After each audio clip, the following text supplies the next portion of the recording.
Fora TV. The world is thinking. This monkey has been trained that when the little light comes on, it's one of those sessions where I can now get food, and it knows that if I press this lever 10 times, after a little bit of a delay, I'll get some food. If I press the lever 10 more times, I'll get some more food. It understands the task. So what do we have here? We have first a signal, the light coming on, saying it's one of those sessions. We're starting one of those. Then the monkey does the work, and then with a delay, it gets the reward. And what everyone initially thought was dopamine would go up after the reward. That's not when it goes up. It goes up when the signal comes on. What's this? This is the monkey there sitting and saying, I know this, I know the drill, I know this, I'm on top of this, this is gonna be great, I know what I do now, this is completely perfect, 100% I'm going for today. Dopamine is not about pleasure, it's about the anticipation of pleasure. It's about the pursuit of happiness rather than happiness itself.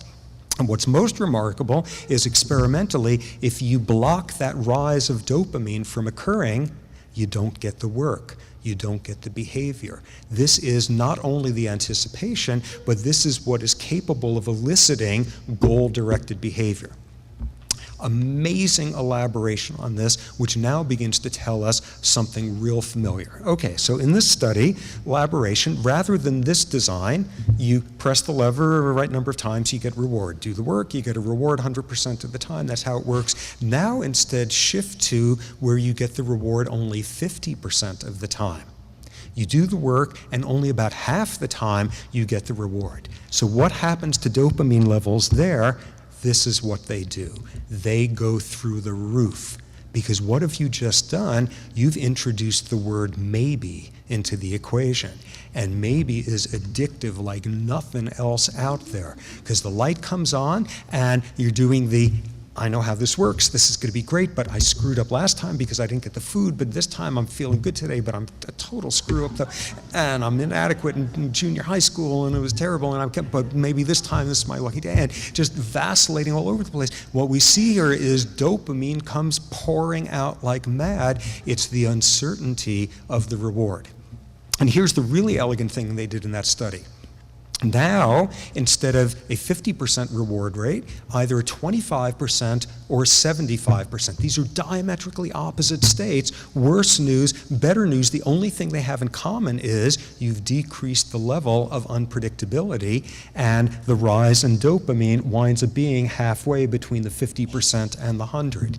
And what's this about? This is the world of brilliant social engineering by humans, say, in Las Vegas, who understand how to design a place to take a curve where somebody has a gazillionth of 1% chance of getting a reward and making you think because it's the special day in this casino, and you especially are so much tilted to the right that you are going to get, and humans are profoundly manipulable in this realm. And it turns out, so are other species, the exact same neurochemistry. So what winds up being unique about us? And what you see is, with humans, it's the time dimension. You get the signal, you do the work, you get the reward. And the question becomes, how much time, lag time, can there be between the work and the reward to still elicit the behavior, to still get the work coming out? And we have just entered uniquely human terrain there for the very simple reason that probably most of us recognize, which is somewhere along the way, almost all of us worked very hard in school to get good SAT scores, to get into a good college, to get GREs, to get into a good grad school, to get a good job, to get in the nursing home of our choice there, sort of thing. And what we see is this astonishing ability of humans to keep those dopamine levels up for decades and decades waiting for the reward.